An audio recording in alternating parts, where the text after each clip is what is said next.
there, so welcome to today's Tip Tuesday. So I wanted to show you how to manually book appointments on your end rather than having the customer book it.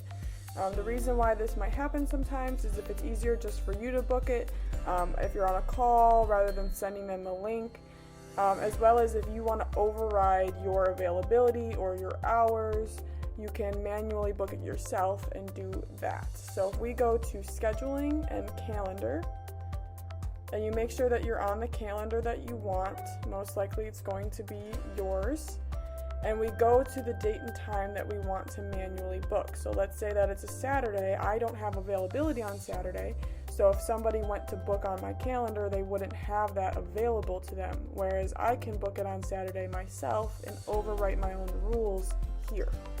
So let's say I want it to be at 11 a.m., so I'll click that slot, and then this will pop up. And so we're going to check the start and end time. So this is defaults to a half hour.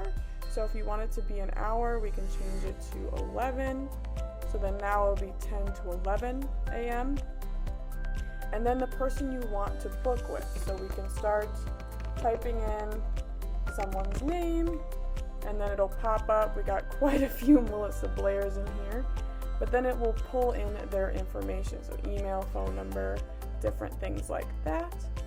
Then we're going to scroll down to calendar, and then you're going to pick the calendar you want this to be booked on. So if this is a 1-hour strategy session, we'll pick that calendar, and then any additional notes. Everything else, the time zone, the meeting location, will pull in based off of the calendar and how that's set up and what their time zone is.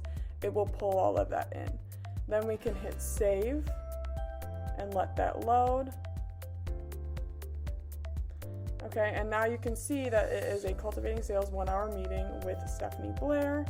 If we go to the Appointments tab and we look at date added, I just got that text message that was added. If we go to the contact record, we'll be able to see that they got that confirmation email, and everything will work normally as you have it set up as if someone else booked. If this doesn't work and the triggers aren't setting off, you're going to want to make sure that your trigger is set to appointment rather than customer booked. So if we go to my trigger here for that meeting, I have it set to appointment and then in calendar and confirmed. What you don't want is for it to be customer booked appointment, because then it will only run when the customer books rather than when it's appointment. It will run on both manually added and customer added appointments. So if it doesn't run, just check that.